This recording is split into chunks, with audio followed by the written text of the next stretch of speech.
The sky over the Atlantic shimmered, a strange flicker in the evening horizon that caught the eye of every person watching. At first, it appeared like nothing more than a faint streak of light, but as the minutes passed, the shimmering grew more pronounced. People reached for their phones, capturing footage of what would soon dominate every news network across the globe.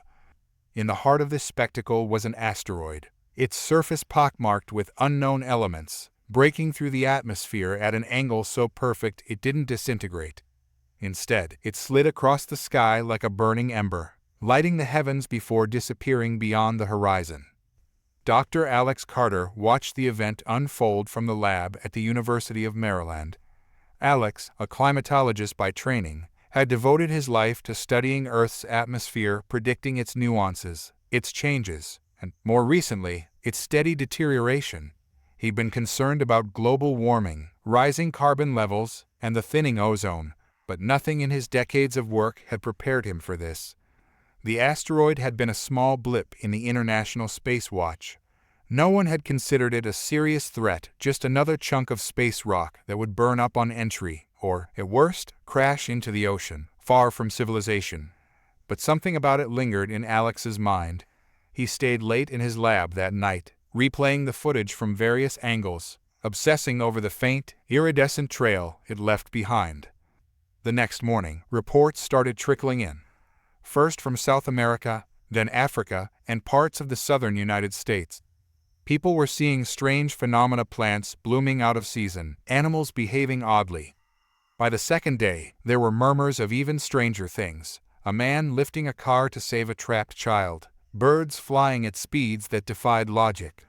Most of it sounded like urban legends, quickly dismissed as exaggeration or outright fabrications. Still, Alex couldn't shake the feeling that something had changed. He pored over satellite data, searching for any atmospheric anomalies, but everything looked normal, at least on the surface. It wasn't until he ran an atmospheric composition analysis that the anomaly became clear. The oxygen levels had changed. At first glance, it wasn't significant. A fractional increase, something so small that most people wouldn't have noticed. But Alex did. Oxygen, as essential as it was, could be dangerous in excess. It accelerated processes, made fires burn hotter, and altered the way cells function. But it wasn't just oxygen. There was something else, something that hadn't been there before. Alex's fingers trembled as he isolated the unknown element from the data set. It was minute, barely traceable, yet its presence was undeniable. He contacted his colleagues at NASA, but they dismissed his findings. Asteroids don't change atmospheres, they told him. It's probably an equipment error. But Alex knew better. His equipment was flawless, meticulously calibrated. Something had entered Earth's atmosphere along with the asteroid, and it was changing things. The world was buzzing. The asteroid, now coined the celestial visitor, had all but disappeared from the headlines. Its strange arrival was relegated to the archives, a curiosity of nature. But for Alex, the mystery only deepened. He had heard rumors, quiet, whispered discussions in scientific circles of people changing, evolving. There was a story out of Brazil about a fisherman who had fallen into the ocean and swam for miles without tiring, his lungs working more efficiently than they ever should have. In a small town in Nigeria, a farmer was said to have outrun a cheetah, his feet moving faster than the eye could follow. Most people brushed these stories aside, but Alex couldn't ignore the growing pattern.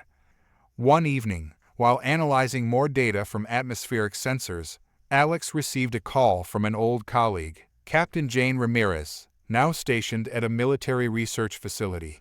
They had studied together years ago, before Jane enlisted in the military to work on classified environmental operations. Her voice crackled over the line, the tension evident. "Alex, I need you to see something," she said, her voice low and serious. "It's happening."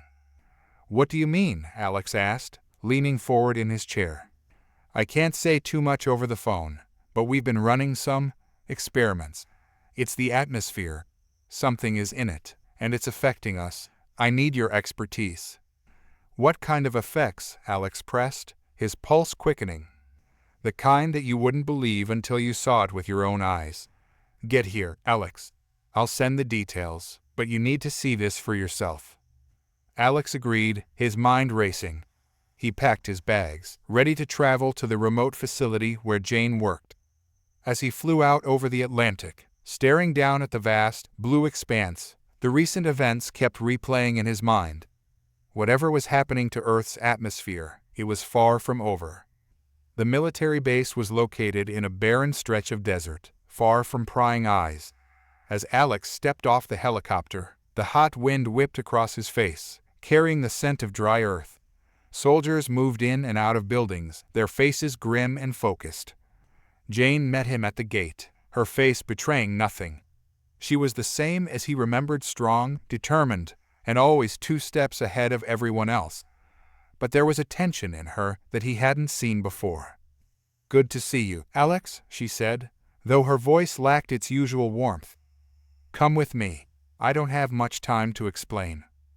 She led him through the facility, past security checkpoints and labs filled with scientists.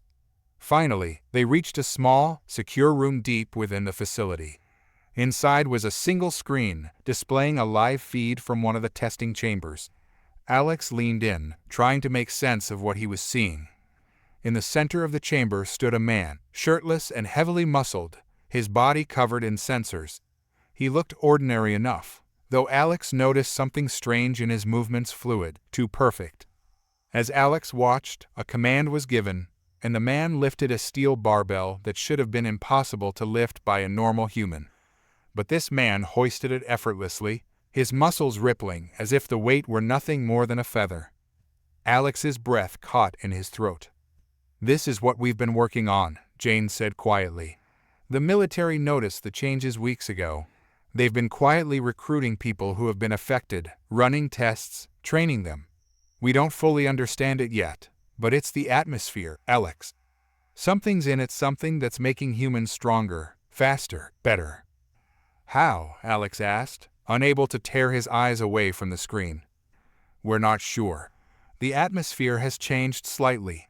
Oxygen levels are higher, but there's something else, some unknown element we haven't seen before. It's affecting the way our bodies process oxygen. Cells regenerate faster, muscles work more efficiently, reflexes are sharper. We're still studying the long-term effects, but for now, it's a game changer." "And what about the rest of the world? What's happening out there?" Alex asked, his mind spinning with the implications. Jane hesitated. "It's spreading. The changes are subtle at first, but we've seen reports of people around the world starting to exhibit signs enhanced strength, speed, endurance. The military's keeping it under wraps for now, but it won't stay secret for long." Alex felt a chill run down his spine. "This could change everything," he murmured. "Not just for the military, but for society as a whole, if everyone starts to develop these abilities." "That's what we're trying to figure out," Jane said, her voice hardening. "We're already seeing factions form. Governments want to control it, corporations are trying to harness it, and there are people out there who want to use it for their own agendas. It's only a matter of time before things spiral out of control." Alex turned to Jane, his mind reeling with the possibilities. "We need to study this, understand it before it gets out of hand. If this is happening globally, we could be looking at a new stage of human evolution or something far more dangerous." Jane nodded. "That's why I called you. We need your expertise. You've spent your life studying the atmosphere. If anyone can figure out what's happening, it's you." Alex felt the weight of her words settle on his shoulders. He had always wanted to make a difference with his work, but never had he imagined it would come to this, a world on the cusp of transformation, with humanity itself changing in ways no one could have predicted. As he looked back at the screen, watching the superhuman soldier train with impossible ease, he knew one thing for certain: the world would never be the same again. The atmosphere had changed, and with it, the very fabric of humanity was beginning to unravel. What came next would depend on how quickly they could understand it, and whether they could control it before it controlled them. The world had changed in ways no one could have anticipated. It started slowly, at first small, seemingly random occurrences that only a few people paid attention to. A teenager in Italy survived a car crash that should have killed him, his body healing at a speed doctors couldn't explain. A construction worker in New York lifted a steel beam off a trapped coworker with strength that defied physics. These stories spread online, dismissed as exaggerations or outright lies. But to those paying attention, they were signs of something bigger. Dr. Alex Carter, still deep into his research at the military facility, was one of the few who understood the scope of the change. His data confirmed what the world was only beginning to realize: the increased oxygen levels were having an unprecedented effect on human biology. Along with oxygen came the mysterious element from the asteroid, now ingrained into the very fabric of Earth's atmosphere. Together, they were rewriting the rules of human physiology. It wasn't just increased strength or speed. Humans were becoming more efficient. Their cells were regenerating at an accelerated rate, allowing wounds to heal in mere hours instead of days. Reflexes sharpened, cognitive functions improved, and stamina surged beyond natural limits. Humans, it seemed, were evolving. Alex sat in his lab, staring at the latest test results. The numbers were staggering. Oxygen, in its enhanced form, was more than a mere gas, it was a catalyst. Combined with the unknown element, it was triggering cellular changes that were unlike anything ever seen before. What puzzled Alex the most was that the changes weren't uniform. Some individuals seemed to respond more strongly than others. A young man could run at speeds that broke Olympic records, while a middle-aged woman in Japan could lift a car with her bare hands. "Have you seen this?" Jane Ramirez asked, walking into the lab with a folder of classified reports. Her expression was grim, her uniform pressed and precise as always. Alex glanced up. "More reports." She nodded, placing the folder on the table in front of him. "More cases. We've confirmed at least 50 individuals globally who've shown enhanced physical abilities, and that's just the ones we know about." Alex sighed, rubbing his temples. "It's accelerating. Whatever's in the air, people are adapting faster than we anticipated." Jane sat down across from him, her eyes hard. "The military's getting involved. They're recruiting anyone showing signs of these changes. Special units are being formed, trained, and tested." Alex's stomach turned. He had seen this coming, but it didn't make it any easier to hear. Are they ready for this? These people, they're not just soldiers. They're something new. That's why they're calling them superhumans, Jane said with a wry smile that didn't reach her eyes. They've already begun covert operations. The top brass wants to harness these abilities before anyone else does. Alex leaned back in his chair, exhaling deeply. He had spent his entire life studying the atmosphere, predicting its future. But now, the future was evolving faster than he could analyze. And if we can't control it? Jane met his gaze, her expression unyielding. That's what they're afraid of, and why they want to make sure they're the first ones to figure it out. Alex had spent countless hours studying the way the human body processed oxygen, but now he saw that it wasn't just about more oxygen, it was about how the body was utilizing it. Cells were regenerating at an accelerated rate, muscles were becoming more efficient, and the brain was firing at unprecedented speeds. He knew he was on the verge of a breakthrough. In the lab, he ran simulations and examined the enhanced DNA of one of the superhumans the military had recruited. Her name was Sarah, a former marathon runner who now seemed capable of running for hours without breaking a sweat. Her stamina was off the charts, her body processing oxygen in a way that defied everything Alex had ever known. There, he muttered to himself, peering into the microscope. He could see it, the altered mitochondria, the powerhouse of the cell, now supercharged by the combination of enriched oxygen and the asteroid element. It was enabling cells to regenerate faster and burn energy more efficiently. Sarah was healing from injuries in a fraction of the time it would take a normal person. Her muscles were denser, her reflexes sharper. Alex's heart raced as he realized the implications. This wasn't just evolution, it was augmentation. The oxygen was fueling a new era of human potential. But for every breakthrough, there was a cost. As he studied Sarah's results, Alex saw something troubling in her blood work. The enhanced cells were aging rapidly. Sarah wasn't just healing faster, she was burning through her body's resources at an alarming rate. If this continued unchecked, she and others like her could face severe consequences. Alex closed his eyes, grappling with the magnitude of the discovery. The atmosphere had made humans stronger, but it was also pushing their bodies to the brink.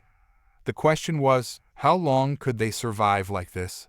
The military wasted no time in exploiting Alex's discoveries. Special units were formed in secret, composed entirely of these superhuman individuals. Soldiers who could run at impossible speeds, lift tanks, and heal from gunshot wounds within hours were trained to use their new abilities for covert operations. Governments around the world were watching, and tensions were rising. In Washington, world leaders debated how to handle the situation. Officially, the phenomenon was being downplayed, but behind closed doors, an arms race was brewing. Every country wanted their own superhuman army. Scientists were being tasked with replicating the conditions that led to these enhanced abilities. Research facilities were springing up in remote locations, and black market traders were already selling what they claimed to be oxygen enhancers.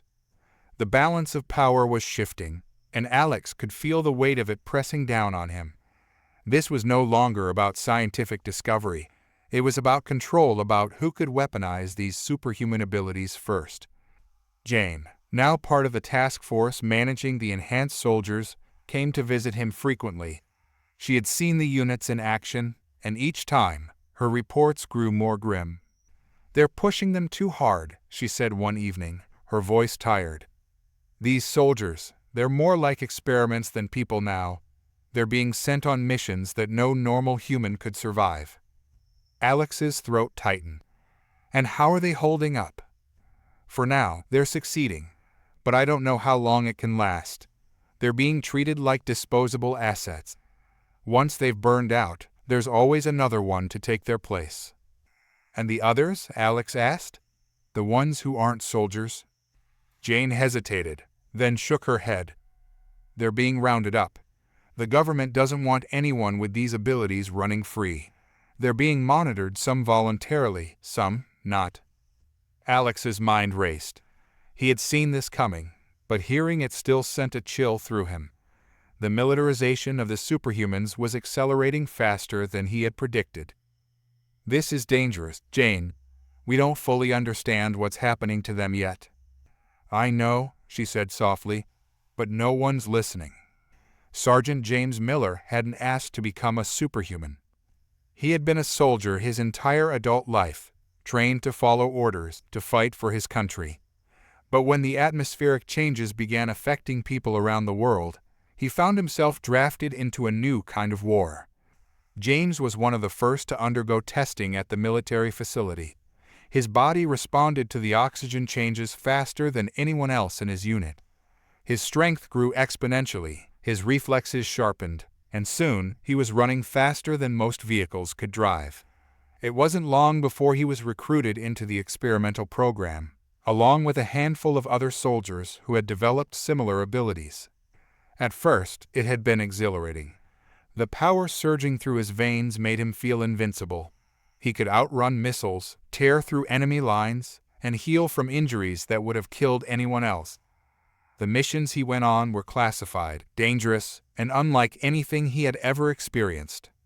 But the more missions he completed, the more he began to see the cracks in the facade. The superhuman soldiers were being pushed harder and harder, sent into situations where failure meant death. And while James was surviving, he noticed the toll it was taking on his body. His muscles, once filled with endless energy, now ached constantly. His injuries, though they healed quickly, left behind a lingering exhaustion that never seemed to fade. He saw it in the others too. His comrades, once confident and strong, were growing weaker with each passing mission. They pushed themselves harder and harder, driven by the belief that they were invincible. But James could see the truth. Their bodies were wearing out. The oxygen-rich atmosphere was a double-edged sword, giving them power but slowly burning them out from the inside. One night, after a particularly grueling mission, James sat alone in his barracks, staring at his hands. They trembled slightly, a reminder of how far he had pushed himself. He had always been a soldier, willing to fight and die for his country. But now, he wasn't sure what he was fighting for anymore. He thought of Alex, the scientist who had first explained the changes to him, and wondered if there was a way to reverse the process. Part of him didn't want to lose the power, the freedom that came with being faster, stronger, and more capable than anyone else. But another part of him feared where this path was leading. James wasn't invincible. None of them were. The truth was beginning to gnaw at him, even though he tried to bury it deep. He had watched as his fellow soldiers, once so full of confidence, began to falter. The adrenaline that once fueled their missions now felt like a burden, a weight that crushed them under its relentless pressure. The wear and tear on their bodies were becoming evident, despite their attempts to hide it. A limp here, a cough there, eyes glazed over with fatigue they couldn't seem to shake. James had heard whispers in the barracks, soldiers who had gone too far, who had pushed their enhanced bodies to the point of no return. They were taken out of rotation, but no one ever saw them again. Some said they were sent to secret facilities for further research, while others believed they were simply discarded, their usefulness spent. He didn't want to believe it, but the fear was there, lingering in the back of his mind. Underscore underscore underscore underscore underscore underscore underscore underscore underscore underscore underscore underscore underscore underscore underscore underscore. That night, as he sat alone, staring at his trembling hands, a knock sounded on his door. He almost didn't want to answer it. Whoever it was, whatever they wanted, he wasn't in the mood. But the knock came again, more insistent this time. "Come in," he called, his voice rough. The door opened, and Jane stepped inside. Her face was drawn, her eyes tired. She didn't look like the confident officer he had come to know. She looked worried. "We need to talk," she said quietly, closing the door behind her. James straightened, pushing himself up from his bunk. "What's going on?" "It's getting worse," she said, taking a seat across from him. "The brass is accelerating the program. More missions, more dangerous operations, and they're not giving anyone a chance to recover." "I've noticed," James said, his voice bitter. "They're pushing us too hard. Some of the guys, they're not going to make it." Jane nodded, her lips pressing into a thin line. "I've been trying to raise the alarm, but no one's listening. They're too focused on the short-term gains. The oxygen changes, the enhancements, they see it as a way to win wars, to dominate globally. But they're not thinking about the long-term effects." James leaned forward, his eyes narrowing. "What do you mean?" Jane hesitated for a moment, then pulled out a folder from her jacket. She opened it and laid it on the table between them. Inside were pages of data charts, graphs, medical reports. "These are from the soldiers who've been pulled from the program," she said softly. "The ones no one talks about. Their bodies are breaking down faster than we thought. The cellular regeneration, the thing that gives us these abilities, it's burning through their systems. They're aging rapidly, their organs are failing, and some of them." She trailed off, and James felt a cold chill run down his spine. "They're dying, aren't they?" he asked, though he already knew the answer. Jane nodded, her expression grim. "They're not telling anyone. They're covering it up. The government is too invested in the program to back down now, so they're going to keep pushing, no matter the cost." James clenched his fists, his knuckles white. "And what about the rest of us? Are we just supposed to keep going until we burn out too?" Jane's gaze was steady, but there was a flicker of pain in her eyes. "That's what they expect." For a long time, neither of them spoke. The weight of the revelation hung heavy in the air between them. James stared at the reports in front of him, feeling a growing sense of dread. He had always known that there was something wrong, something off about the way their bodies were reacting to the atmospheric changes. But now, faced with the cold, hard evidence, the reality of it hit him like a punch to the gut. "They're playing with fire," James muttered, "and we're the ones getting burned." Jane nodded, her jaw tight. "We're not just soldiers to them anymore. We're weapons. Tools to be used and discarded when we're no longer useful." The anger flared up in him, hot and fierce. He had always believed in duty, in serving his country. But this wasn't what he had signed up for. This was exploitation. They were turning him, and people like him, into something monstrous, something inhuman. And for what? Power. Control.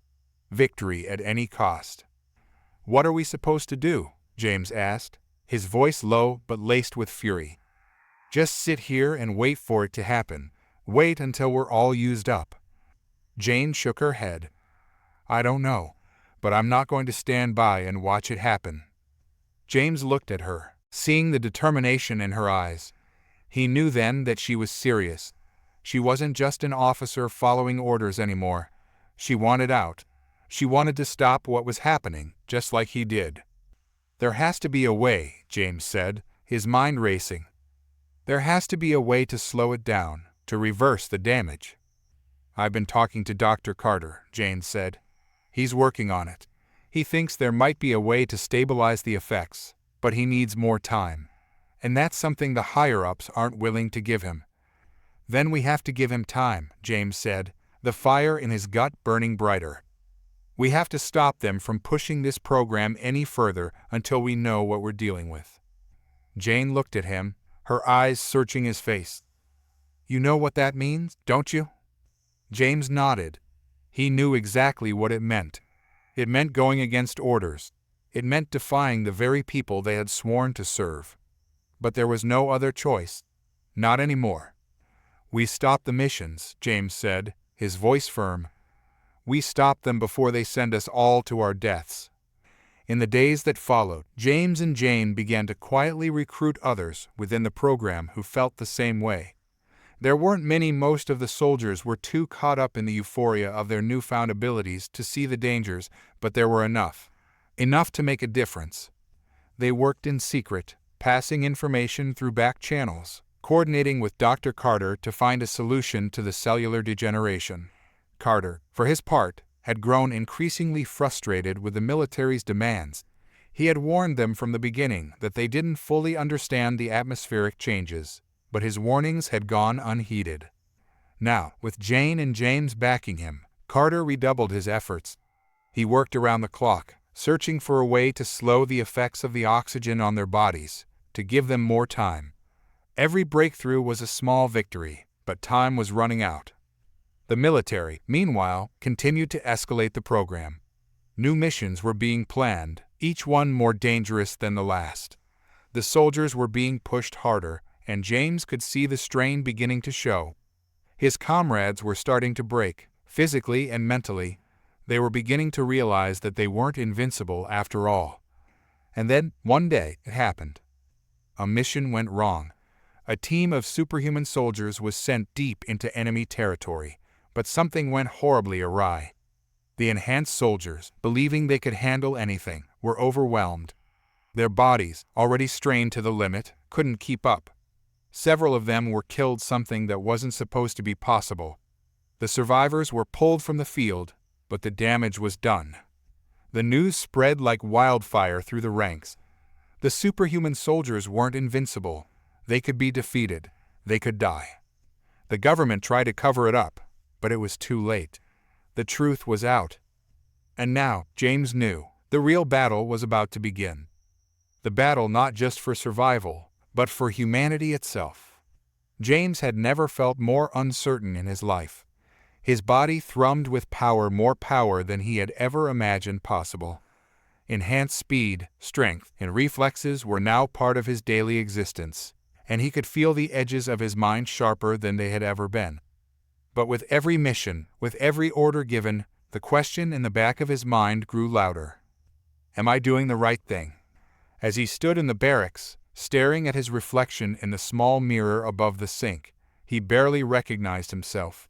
The man looking back at him was still James, but there was something darker there now, something more dangerous. His muscles, taut and unyielding, rippled under the tight fabric of his uniform. His eyes, once filled with purpose, were shadowed with doubt. The world had changed dramatically since the atmospheric shift. The governments of the world were scrambling to adapt.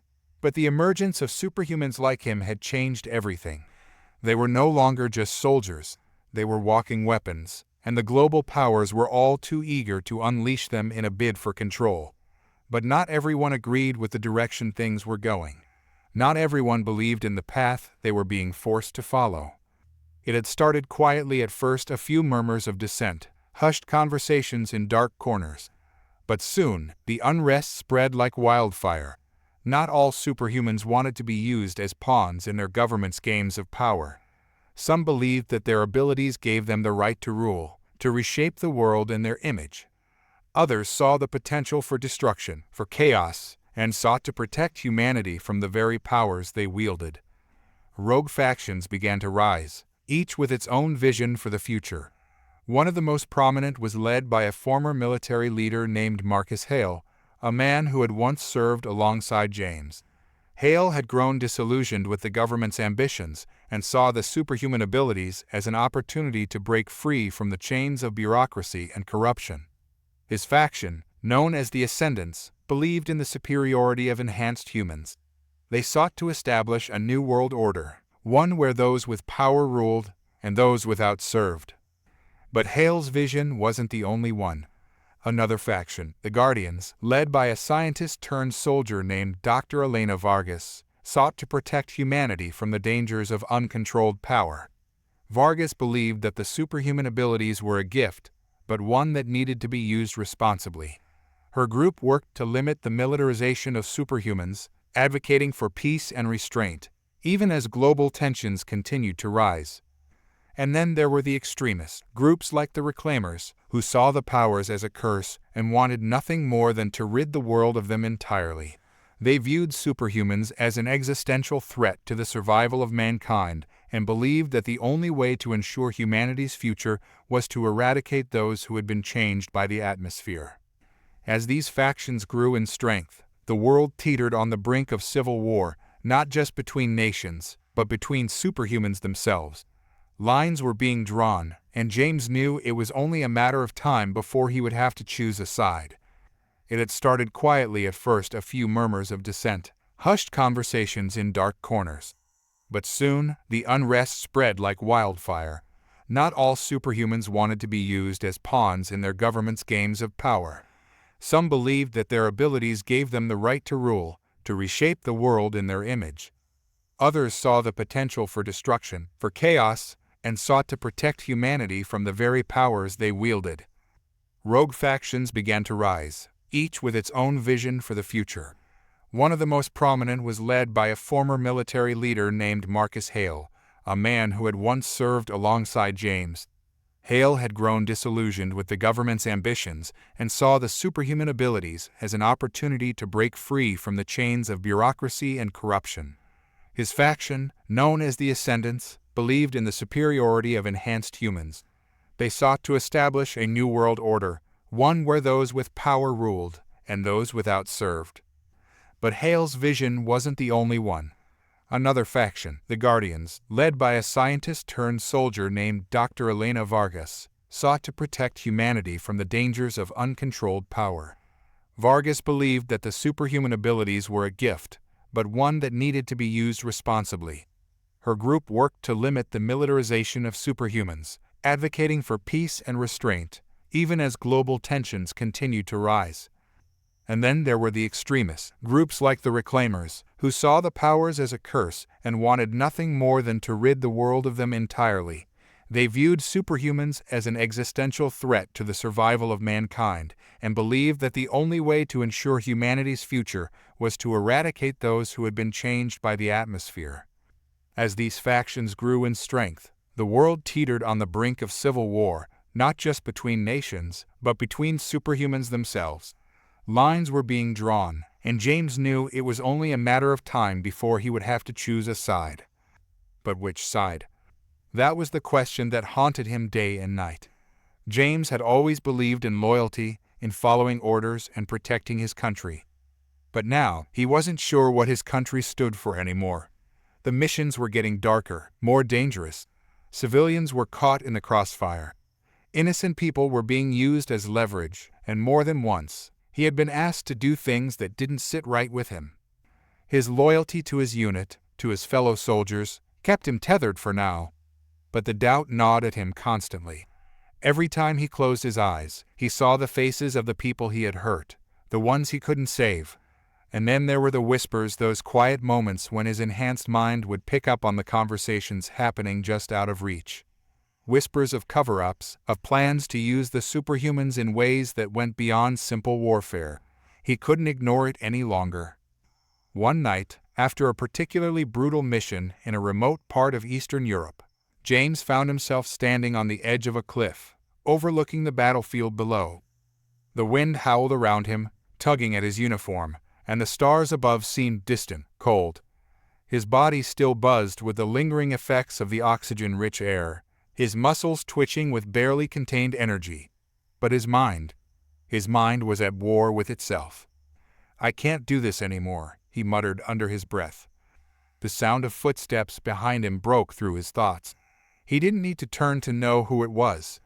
Jane had been watching him closely ever since they had uncovered the truth about the program's effects on their bodies. She had her own doubts, her own struggles, but she had always been the stronger one. The one who could compartmentalize and keep moving forward. "You're not the only one," Jane said quietly as she stepped up beside him. James clenched his fists, feeling the power surge through his veins. "I feel like I'm being torn in two.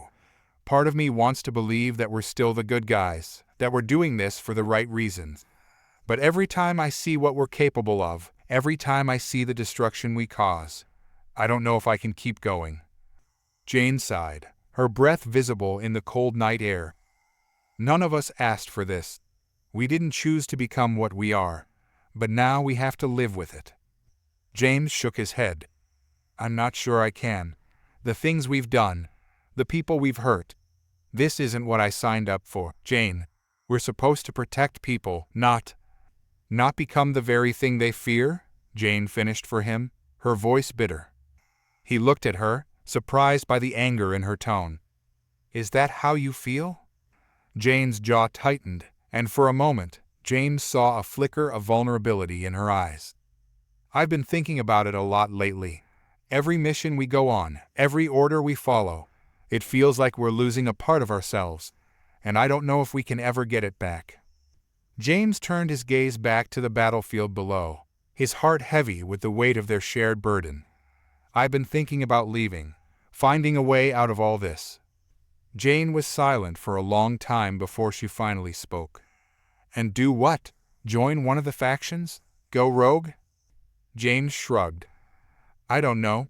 Maybe. Hale's group is dangerous, but at least they believe in something. And Vargas, she's trying to protect people. Maybe that's the way forward." Jane crossed her arms, her expression conflicted. "And what about us? What about the people we've fought alongside, the ones who still believe in the mission?" James closed his eyes, the weight of her words pressing down on him. He had friends in the program, comrades who had saved his life more times than he could count. Could he really just walk away from them? Abandon them to fight in a war that was spiraling out of control? "I don't know, Jane," he admitted, "but I can't keep doing this.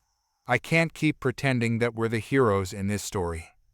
The decision weighed heavily on him in the days that followed. Every time he looked at the soldiers around him, he saw the same doubt in their eyes, the same uncertainty. They were all being pushed to their limits, not just physically but morally.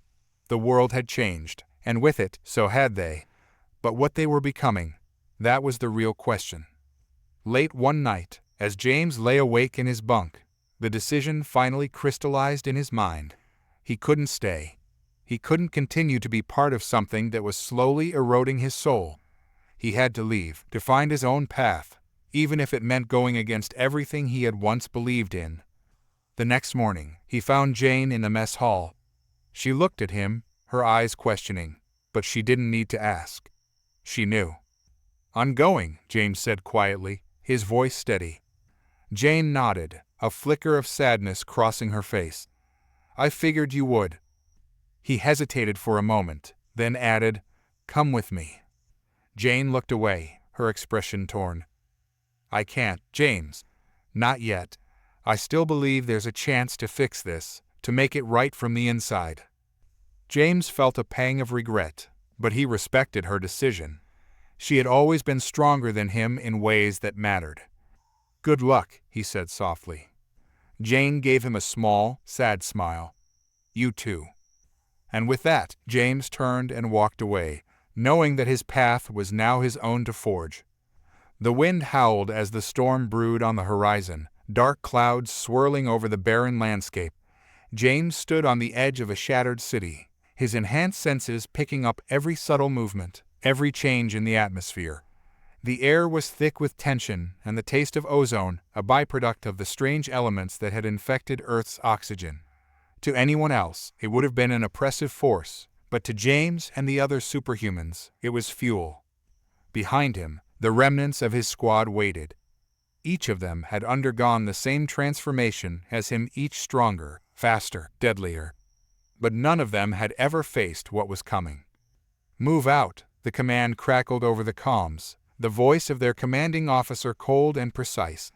They had been sent here to stop the Ascendants, Marcus Hale's rogue faction, before they could take control of the region's oxygen generators. If Hale succeeded, he'd tip the balance of power in his favor. James swallowed hard, knowing this wasn't just another mission. This was a battle for survival, not only for them but for the world. The factions had been building up to this moment for months, small skirmishes escalating into full-blown war. The air, now rich with unknown elements, was a weapon as much as it was life itself. Whoever controlled it controlled the future of humanity. The ground trembled beneath their boots as James led his team into the city. They moved with precision, their enhanced bodies reacting faster than any human could, covering ground in seconds. But as they reached the first row of ruined buildings, a figure appeared ahead, blocking their path. Marcus Hale. He stood alone, but the power radiating off him was undeniable. His muscles bulged under his tactical suit, veins pulsing with the enhanced oxygen flowing through his system. His eyes gleamed with something darker confidence mixed with the arrogance of someone who knew his strength far outweighed that of the average soldier. "You think you can stop me?" Hale's voice echoed through the comms, mocking. "I've surpassed all of you." James stopped, holding up a fist to halt his team. He could feel the raw energy coming off Hale, his own senses heightened by the charged atmosphere. But it wasn't just physical strength that Hale had, there was something else. Hale had been experimenting, pushing the limits of what the oxygen could do to the human body. Rumors said he had unlocked abilities beyond anything the military had seen. "We're not here for you, Hale," James replied, trying to keep his voice steady. "Just step aside. We don't want this to get messy." Hale chuckled, the sound low and menacing. "You really think you still have a choice? This is the future, James. Superhumans like us aren't meant to follow orders. We're meant to lead."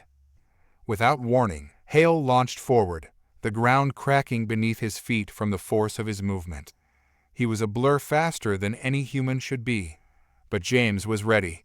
He dodged to the side, narrowly avoiding Hale's strike, the force of the blow shattering the wall of a nearby building. "Move!" James shouted to his team. The air was suddenly alive with chaos as both sides clashed. Enhanced soldiers moved with unnatural speed, their fists and weapons tearing through the remains of the city. Explosions rocked the ground as energy from their movements released shockwaves that tore through the streets. James found himself in the thick of it, his body reacting on instinct. Every punch, every movement felt effortless. The oxygen-enhanced abilities allowed him to predict his opponent's moves before they even made them. He dodged a strike from an ascendant, countering with a blow that sent the man flying through a crumbling wall. But the destruction weighed heavy on him. These weren't just enemies, they were people, once soldiers like him, now caught in the web of powers beyond their control. He spotted Jane a few feet away, fighting her own battle. Her form was a blur as she took down two enemies in rapid succession. But even from this distance, James could see the same doubt in her eyes that mirrored his own. Was this what they had become? Weapons in a fight that no longer seemed to have a clear purpose. The battle raged on for hours, the city crumbling around them as the oxygen-enhanced soldiers clashed. James fought with everything he had, his mind a whirlwind of thoughts and emotions. With each enemy he defeated, a deeper unease settled in his chest. The power they wielded, once a source of awe and pride, now felt like a curse. The destruction they left in their wake was too great, the collateral damage too high. His team was holding their ground, but it was clear they were outmatched. Hale had more soldiers, each one more powerful than the last. James could see the toll it was taking on his team, their bodies pushed to the limit despite their enhancements. And yet, Hale seemed unfazed, his movements growing more aggressive, more destructive. James could feel his own body starting to strain under the relentless pace. His muscles screamed for relief, his lungs burned despite the oxygen-rich air. He knew they couldn't keep this up forever. And then it happened. A massive shockwave rippled through the battlefield, knocking James off his feet. He hit the ground hard, his enhanced reflexes barely saving him from being crushed under a collapsing building. As he scrambled to his feet, he saw the source of the shockwave. Hale stood in the center of the chaos, his body glowing with a strange, unnatural light. His fist crackled with energy, and the ground around him trembled as if the very earth was reacting to his presence. "This is the future," Hale shouted, his voice echoing through the ruins. "This power, it belongs to us. We were chosen to lead, not to serve." James could barely hear him over the ringing in his ears, but the message was clear. Hale had crossed a line. He wasn't just a superhuman anymore, he was something else, something far more dangerous. As James struggled to his feet, he felt a hand on his shoulder. Jane stood beside him, her face bruised and bloodied, but her eyes were clear. "We can't beat him," she said, her voice strained. James nodded, knowing she was right. Hale had unlocked something far beyond their control. If they didn't stop him now, there would be nothing left of the world they were fighting to protect. But how could they stop someone like Hale? James took a deep breath, his enhanced lungs filling with the charged air. He had always relied on his strength, his speed, his abilities to get him through the fight. But now, he realized, it wasn't enough. If they were going to stop Hale, they would need something more. "Fall back," James ordered his team over the comms. "Regroup at the extraction point. We can't take him head-on." His team hesitated for a moment, but they trusted him. One by one, they pulled back, retreating through the ruins as Hale continued his rampage. The ground shook with every step he took, his power growing by the second. "James, what's the plan?" Jane asked as they moved through the crumbling city streets, the sound of explosions still echoing behind them. James didn't have an answer. He had no idea how to stop Hale, but he knew they couldn't keep fighting like this. The battle had already taken too much from them, too many lives lost, too much destruction. As they reached the extraction point, James's mind raced. Hale was beyond anything they had ever faced. But there had to be a way. There had to be something they could do to stop him before it was too late. And then it hit him. "The generators," James said, his mind suddenly clear. "Hale wants control of the oxygen generators. That's where he's getting his power from." Jane's eyes widened in realization.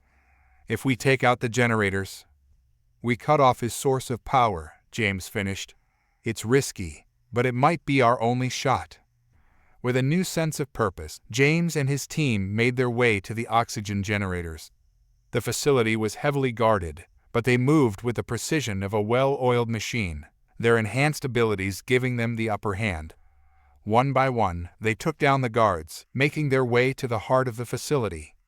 But as they reached the main control room, they found Hale waiting for them. "You really thought you could stop me?" Hale sneered, his body crackling with energy.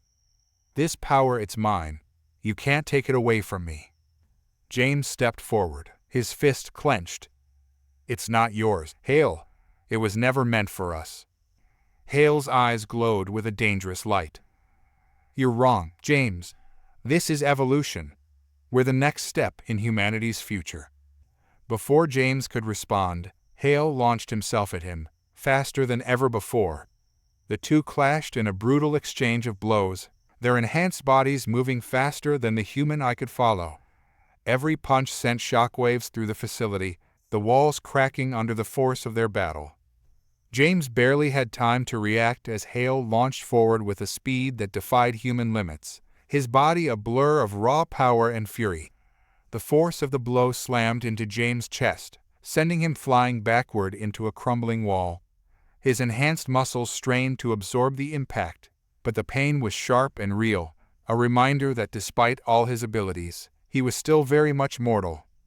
The ground cracked beneath him as he struggled to stand. His vision blurred, and a taste of blood filled his mouth. His enhanced senses, usually so sharp, were dulled by the overwhelming pain coursing through his body. He gasped for air, each breath a reminder of the very thing that had given him his strength, the oxygen-rich atmosphere that now seemed like a curse. Hale didn't relent. Before James could fully recover, Hale was on him again, fists crashing down with terrifying precision. Each strike was like a hammer blow, more powerful than anything James had faced before. He tried to fight back, his own fists moving with the speed and strength that had once made him one of the most formidable soldiers in the world. But it wasn't enough. Hale was beyond them now, beyond anything they could have prepared for. "You thought you could stop me?" Hale growled, grabbing James by the collar and lifting him off the ground as if he weighed nothing. "You thought your government's little experiment could compete with this?" James's vision darkened at the edges, his mind racing through every possible counterattack. But his body wouldn't respond fast enough. His strength, which had once been the answer to every problem, was failing him. "You're a relic," Hale continued, his voice dripping with contempt. "Clinging to outdated loyalties. The future doesn't belong to you, it belongs to those who take it." With a savage roar, Hale hurled James across the room, his body crashing into a pile of rubble with a sickening thud. The pain was excruciating, but James forced himself to stay conscious, to keep his mind sharp despite the agony tearing through him. Jane's voice crackled over the comms, panicked. "James, we can't hold him off. What do we do?" James coughed, spitting out blood as he tried to push himself up. "Fall back," he rasped. "Get out of here." "No, we can't just leave you." "That's an order," James shouted, his voice breaking as he struggled to stand. "You have to fall back. Regroup. We're no match for him right now." There was a long, painful silence on the other end, but James knew Jane would obey. She had to. There was no sense in getting everyone killed. As his team began to retreat, James turned his attention back to Hale, who stood at the center of the room, his body crackling with energy. His eyes glowed with a dangerous light, the power radiating off him in waves. The oxygen generators that fueled his abilities hummed in the background, pulsing with life. Hale had fused himself with the very source of their power. "This isn't over," James muttered, wiping blood from his mouth as he faced Hale once more. His voice was barely more than a whisper, but it was filled with defiance. Hale raised an eyebrow, amused by James' determination. "Oh, it's far from over, James," he replied. "But you're not ready for what comes next. Not yet." Without warning, Hale leaped into the air, the ground shaking beneath him as he disappeared into the stormy sky. The sudden gust of wind knocked James off balance, sending him crashing back to the ground.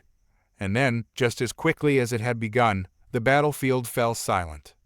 James lay in the rubble, gasping for breath, his enhanced lungs struggling to pull in enough oxygen despite the atmospheric richness around him.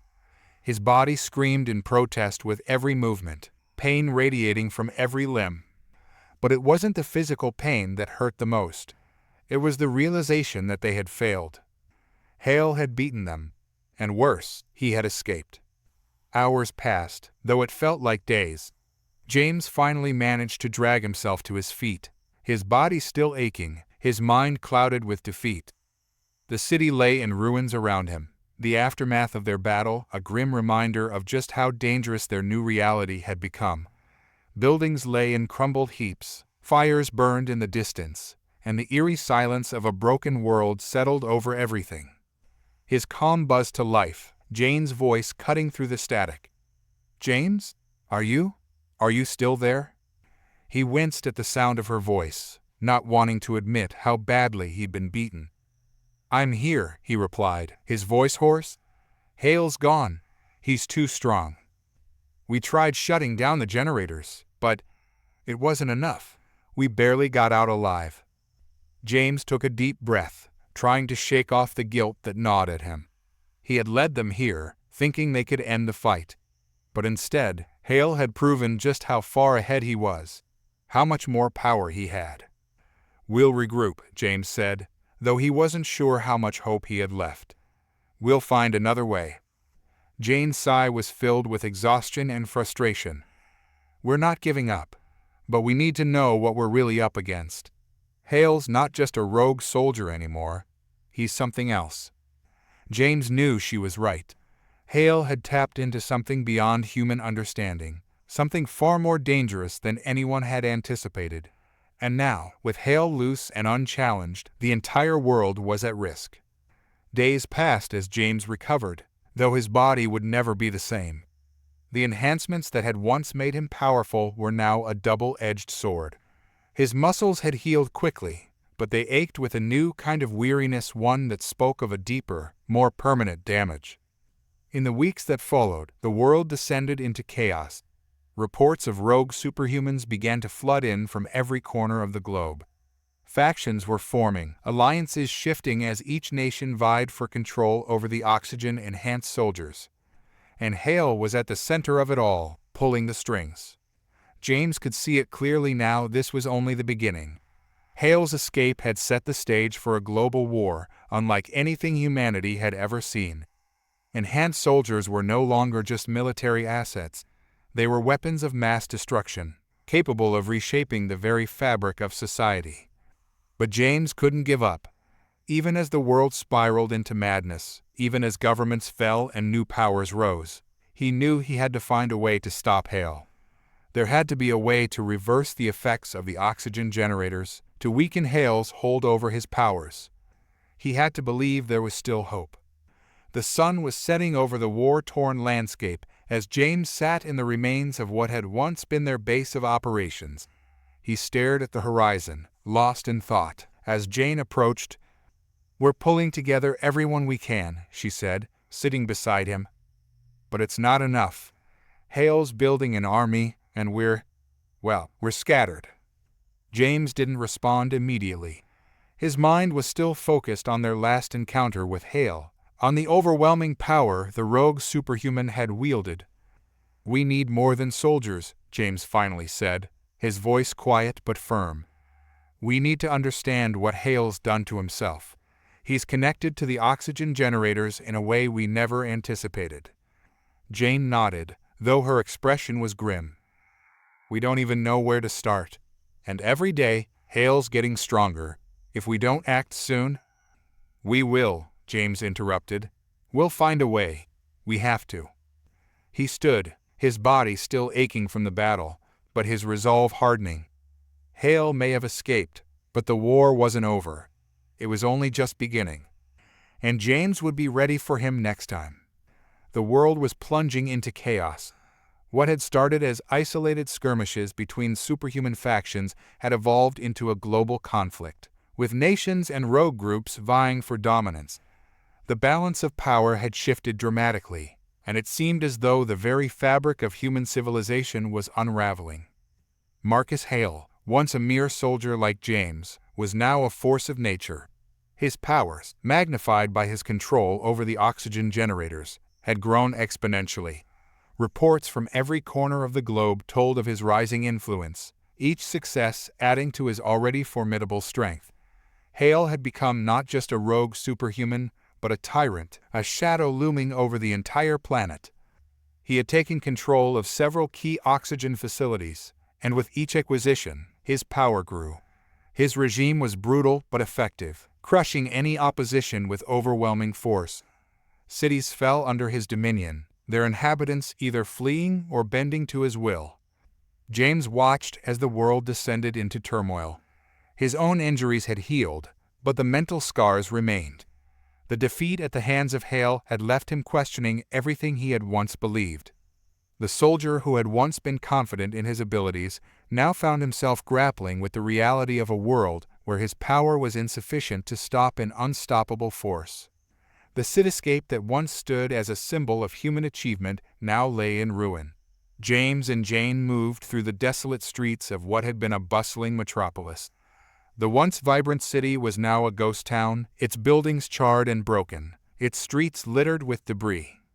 Reports indicate that Hale has taken over the western oxygen generator, Jane said, her voice grim as she scanned the latest intelligence updates. His control is almost absolute. He's consolidating his power, and we're running out of time. James nodded, his face set in a determined scowl. The reality of their situation was hitting harder with every passing day. Hale's dominance was spreading like a disease, infecting every corner of the globe. And every day, he seemed to grow stronger, his reach extending further. "We need to find a way to stop him," James said, his voice steely. "We need to get back to those generators and figure out how he's amplifying his power." "We can't just rush in," Jane warned. "Hale has fortified those facilities. It's a suicide mission unless we come up with a solid plan." James's frustration was palpable. "And while we sit here planning, Hale continues to consolidate his control. We need to act now." Jane's eyes softened. "I know it's hard. We're all feeling the weight of this conflict. But we can't afford to make reckless decisions." As they continued through the city, James's thoughts turned to the other superhumans, those who had resisted Hale's regime. Small pockets of resistance fighters had emerged, each struggling to survive and fight back against Hale's forces. They were fragmented and under-equipped, but they were their only hope. In a hidden underground base, the remnants of various resistance factions gathered. The room was dimly lit, filled with a murmur of anxious voices and the clinking of equipment being prepared for the next fight. James and Jane arrived to find the leaders of the resistance waiting for them. The room fell silent as James took the floor, his presence commanding attention despite the exhaustion etched into his face. "We're facing a crisis," James began, his voice echoing through the room. "Hale has taken control of most of the oxygen generators, and his power is growing by the day. We need to unite our forces and launch a coordinated assault to take back these facilities." A murmur of agreement swept through the room, but there was also a palpable sense of fear. The resistance leaders, though determined, were wary of the seemingly invincible enemy they faced. "We've already tried launching smaller attacks," one leader spoke up. "Hale's forces are too strong. We need a strategy that doesn't just throw bodies at the problem." James nodded. "I understand. We need to focus on disrupting Hale's control over the generators. We need to find out how he's amplifying his powers and how we can neutralize them." Jane stepped forward, unrolling a map of the region. "We've identified key facilities that are crucial to Hale's control. If we can infiltrate and sabotage these, we might be able to weaken his hold." The leaders exchanged glances, their expressions conflicted but hopeful. The plan was risky, but it was their best chance. The night was dark and cold as James, Jane, and a small team of elite resistance fighters approached the perimeter of one of Hale's fortified oxygen generators. The facility was heavily guarded, its walls lined with advanced security measures. Spotlights swept the area, and the hum of machinery filled the air. James signaled for the team to split into two groups. One group would create a diversion to draw the guards away, while the other would infiltrate the facility. The diversion was chaotic but effective. Explosions rocked the outer perimeter, sending guards scrambling. James's team used the cover of the confusion to slip inside, their enhanced abilities allowing them to bypass the security systems with ease. Once inside, they moved quickly, navigating the labyrinthine corridors of the facility. Their objective was clear: find the control room and plant explosives to disable the generator. But as they reached the control room, they were met with an unexpected sight. Hale stood at the center of the room, his eyes glowing with a dangerous intensity. He had anticipated their move. "Did you really think you could just walk in here?" Hale's voice was cold, mocking. "I'm always one step ahead." Before they could react, Hale unleashed a wave of energy that sent James and his team reeling. The force of the blast shattered the control room's walls, debris flying in every direction. James barely had time to shield himself before Hale was upon him. "You're persistent, I'll give you that," Hale said, his voice filled with disdain. "But persistence won't save you." James fought back, his enhanced strength and speed pushing him to his limits. But Hale was too powerful, his control over the oxygen generators giving him a strength that surpassed even James's abilities. The battle was fierce, but ultimately futile. Hale's power was overwhelming, and one by one, James's team fell. The explosives they had planted went off, but the damage was minimal. Hale had anticipated their every move, and the facility remained largely intact. As Hale stood victorious, James lay on the ground, barely conscious. The pain was excruciating, but he managed to look up at Hale. "You may have won this round," James gasped, "but you haven't seen the last of us." Hale's eyes were cold. "I don't need to. The world is mine to control now. You're just a minor inconvenience." With that, Hale disappeared into the chaos, leaving James and the remnants of his team behind. The facility, though damaged, remained under Hale's control, and the resistance was left with another defeat. In the days that followed, the situation grew increasingly dire. Hale's control over the oxygen generators allowed him to tighten his grip on the world, and the global resistance struggled to mount a coherent counterattack.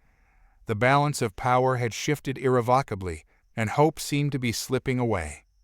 James and Jane, now among the few survivors of the failed sabotage mission, regrouped with what remained of their allies. The resistance was battered but unbroken, their resolve hardened by the recent setbacks. "We've been outplayed," Jane said, her voice heavy with frustration. "Hale's control is almost complete. We need to rethink our strategy." James nodded, his face set in grim determination. "We've faced setbacks before. We have to adapt. We need to find a way to counteract Hale's control over the generators. We need to understand what he's done and find a way to reverse it." The road ahead was uncertain, and the stakes had never been higher. The world was on the brink of destruction, its future hanging in the balance.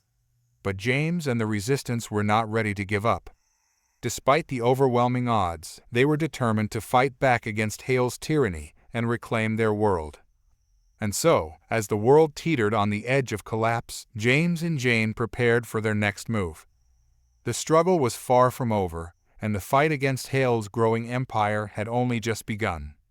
The sun had barely risen, casting a weak light over the ruins of what was once a bustling metropolis. The city, now a maze of shattered buildings and debris, bore the scars of the global conflict. James and Jane had taken refuge in an abandoned military bunker, its walls lined with outdated technology and faded maps. They were far from the only ones fighting to reclaim their world. The military had become a crucial player in this new era of warfare. In the heart of a secure military command center, high-ranking officers and strategists pored over maps and data screens, their faces etched with exhaustion. The room buzzed with activity as military personnel coordinated efforts to respond to Hale's expanding influence. Satellite feeds showed the stark reality of Hale's control, with red markers indicating regions under his regime. General Harris, a grizzled veteran with a stern demeanor, surveyed the chaos on the screens. "We've lost contact with our eastern outposts," he said, his voice tight with frustration. "Hale's forces are pushing us back on all fronts." Major Thompson, a tactical genius known for her unorthodox strategies, stepped forward. "We need to adapt our tactics. Traditional methods won't work against Hale's enhanced soldiers. We need specialized units, trained specifically to handle these new threats." The general nodded. "Agreed. We're deploying our own enhanced units. They'll be equipped with the latest technology designed to counteract superhuman abilities. But we must also focus on intelligence and sabotage. We need to hit Hale where it hurts his control over the oxygen generators." In a high-tech military training facility, soldiers underwent rigorous training designed to exploit their superhuman abilities. The facility was a far cry from the traditional boot camps of the past. Advanced simulations, enhanced physical training, and psychological conditioning were all part of the program. Captain Laura Miller, a veteran of the initial superhuman deployments, stood at the center of the training area, her eyes sharp as she watched the recruits. Remember, your strength isn't just physical, it's tactical. You've been given abilities that can turn the tide of battle, but only if you use them wisely. Her words carried weight. The soldiers, each equipped with experimental gear designed to enhance their natural abilities or counteract those of their enemies, were eager yet apprehensive. The balance of power had shifted, and their roles in this new world were both exhilarating and terrifying. Across the globe, the situation was dire. The military had begun to support various resistance factions, offering them advanced weaponry and training. These alliances were critical, but the lack of a unified front often led to conflicting strategies and occasional clashes between resistance groups. In a dimly lit meeting room, representatives from several resistance factions huddled around a table. The air was thick with tension as they discussed their next move. "We've lost control of the northern sector," one leader said, his voice heavy with frustration. "Hale's forces are too strong. We need more support." Colonel Davis, an experienced military strategist assigned to coordinate with the resistance, leaned forward. "We're doing everything we can, but the situation is complex. Hale's forces are well organized, and his control over the oxygen generators gives him an advantage we can't easily counter." A rebel leader slammed his fist on the table. "Then what's the plan? We're running out of time." Colonel Davis took a deep breath. "We need to focus on disrupting Hale's control. We've identified several key facilities that are crucial to his power base. If we can infiltrate and sabotage these, we might be able to weaken his hold." The room fell silent as the gravity of the situation sank in. The resistance was fragmented, but the necessity of a united front was clear. In the shadows of the conflict, Special Operations Forces carried out daring missions behind enemy lines. Their objective was to gather intelligence, sabotage Hale's infrastructure, and provide critical support to the resistance. One such operation involved infiltrating a heavily fortified oxygen generator facility. The team, led by Lieutenant Carter, a seasoned operative, moved with stealth and precision. They used advanced cloaking technology and cutting-edge weaponry designed to counteract superhuman threats. As they approached the facility, Carter's team encountered fierce resistance. Hale's forces, aware of the imminent threat, were well prepared. The clash was intense, with the Special Operations team using their specialized gear to hold their ground. Inside the facility, Carter and his team planted explosives with meticulous care. The mission was successful in part, but Hale's forces responded with overwhelming force. As the team extracted, Carter was left with the knowledge that while they had caused damage, the conflict was far from over. Back at their makeshift command center, James and Jane reviewed the latest intelligence reports.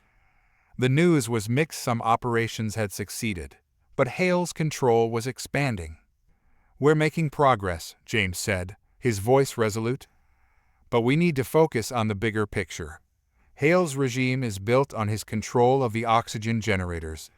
If we can find a way to neutralize that control, we might be able to turn the tide." Jane nodded, her expression determined.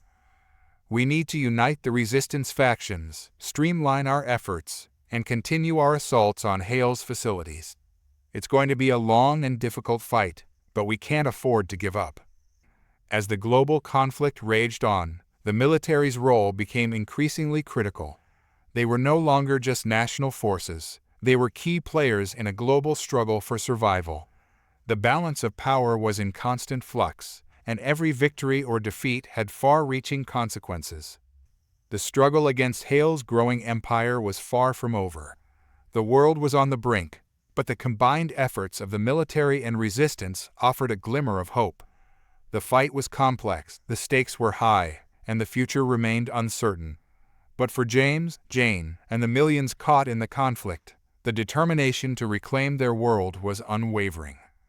And so, as the battle continued, The global military remained at the forefront of the fight, adapting to new challenges and striving to reclaim a world teetering on the edge of destruction. The tension in the rebel headquarters was palpable. In a dimly lit command room, maps covered the walls, and monitors displayed real-time data from various fronts. The resistance leaders and their allies were preparing for what could be their last, desperate attempt to reclaim control from Hale's iron grip. The plan was risky, fraught with uncertainty, but it was their best hope. Colonel Davis stood at the head of the conference table, his face dimmed by the flickering light of the projection screen behind him. The room was filled with a mixture of seasoned fighters, new recruits, and key strategists. As the briefing began, the atmosphere shifted from anxiousness to focused determination. "Tomorrow, we launch Operation Phoenix," Colonel Davis began, his voice steady despite the gravity of the situation. "Our objective is to hit Hale's main control center, the largest of the oxygen generators he holds. If we can disable this facility, we may be able to disrupt his control over the superhuman soldiers and shift the balance of power." The room buzzed with a mix of excitement and apprehension. The plan was elaborate, involving multiple teams working in concert. The main assault force would create a diversion, drawing Hale's forces away from the control center, while smaller, specialized teams would infiltrate and sabotage the facility from within. "This is a long shot," Davis continued, acknowledging the risks. "We know the odds are slim, but if we succeed, it will give us the leverage we need to turn the tide. We're fighting for our future, for our world." As night fell, the rebel base came alive with activity. The clang of metal and hum of machinery filled the air as fighters readied their gear. The montage of preparation captured the essence of their resolve and hope. In one corner of the base, engineers and technicians worked on a makeshift device, a powerful EMP generator designed to disable the facility's security systems temporarily. Sparks flew as they made the final adjustments, their faces set in grim determination. Nearby, medics tended to the wounded and equipped the medical stations with supplies. Their hands moved deftly, ensuring that every fighter would have the support they needed in the coming battle. Across the room, fighters suited up in their advanced armor and checked their weapons. Their faces, dimmed by the soft glow of their HUDs, showed a mix of steely resolve and quiet hope. Each piece of gear was a testament to the technology that had been adapted for this final push against Hale. In the quiet moments before the attack, James and Jane stood together on a makeshift platform overlooking the base. The chaos of preparation was replaced by a rare moment of calm. James looked out at the horizon, where the first light of dawn began to pierce the darkness. "Tomorrow is our chance," he said, his voice heavy with emotion. "We've been through so much, and this might be our last stand." Jane placed a reassuring hand on his shoulder. "We've fought hard to get here. Even if the odds are against us, we have to believe that our sacrifices have meaning. We're fighting for a future where our world isn't ruled by fear." James nodded, taking a deep breath. "I never thought I'd be part of something like this. But I've seen the courage in these people, the hope in their eyes. It's what keeps me going." As they stood in silence, the weight of their mission settled over them. The preparation had been meticulous, the plan well thought out, but the outcome remained uncertain. Yet, in that moment of quiet reflection, they drew strength from their purpose and from each other. With dawn approaching, the final briefing began. The resistance fighters gathered in a central assembly area, their faces painted with a mixture of exhaustion and hope. Colonel Davis stood before them, flanked by key leaders and strategists.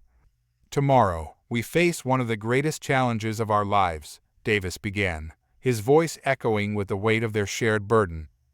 "We have a chance to strike a decisive blow against Hale's regime. It won't be easy, but our cause is just. We fight not just for ourselves, but for everyone who dreams of a future free from tyranny." The crowd erupted into cheers, their voices mingling with the sounds of clanging metal and bustling activity. The sense of unity and determination was palpable, a collective resolve to face the daunting task ahead. James stepped forward, taking a deep breath. "We've come together because we believe in something greater than ourselves. We believe in a world where we can live without fear, where our children can grow up in peace. We've seen what Hale's regime has done, and we refuse to let it continue. Tomorrow, we fight for that future." The fighters, their spirits lifted by James's words, began to disperse to their designated stations. The final preparations were made, and as the sky began to lighten, the resistance was ready for the assault. As the first light of dawn broke through the clouds, the rebel forces moved into position. The main assault team, led by James and Jane, took their places at the perimeter of Hale's control center. The specialized teams were already infiltrating the facility, their advanced gear and training put to the ultimate test. The EMP device, carefully transported and set up, was activated, sending a pulse that temporarily disabled the facility's security systems. The diversion teams launched their attacks, drawing Hale's forces away from the control center. In the midst of the chaos, the resistance fighters pressed forward, their resolve unshaken despite the odds. The battle was fierce, the air filled with the sounds of combat and the glow of energy weapons. But amid the destruction, the fighters pushed forward, driven by their hope for a better future. As the assault continued, the rebels fought with everything they had.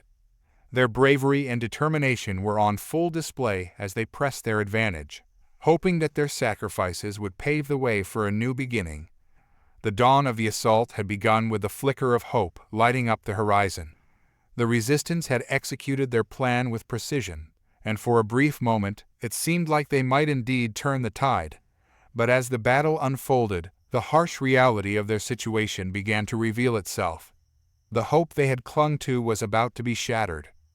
As the EMP pulse disabled the security systems, the Resistance's main assault team, led by James and Jane, surged forward towards Hale's control center.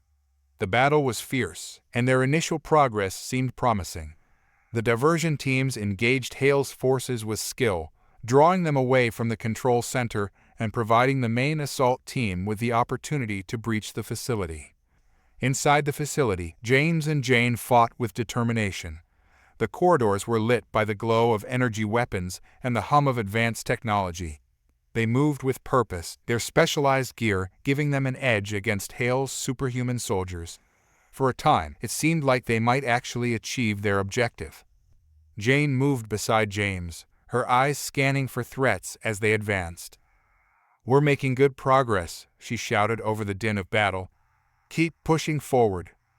James nodded, his expression a mix of fierce resolve and grim determination. "We need to get to the control room. If we can disable the generators, we might be able to buy ourselves some time." As they pressed forward, a series of explosions echoed through the facility. The diversion teams had succeeded in creating chaos, but the cost was evident. Hale's forces were regrouping and pushing back with renewed aggression. The battle had turned from a coordinated assault into a chaotic struggle for survival. Just as they reached the final stretch to the control room, the situation deteriorated. Hale's forces, regrouped and more organized than before, launched a counteroffensive. Their superhuman abilities, combined with advanced weaponry, began to overwhelm the resistance fighters. James and Jane fought fiercely, their combined strength and skill making them a formidable team. But as they neared the control room, it became evident that their progress was slowing. Hale's forces, now bolstered by reinforcements, were pushing them back. An explosion rocked the corridor, sending debris flying and causing chaos among the fighters.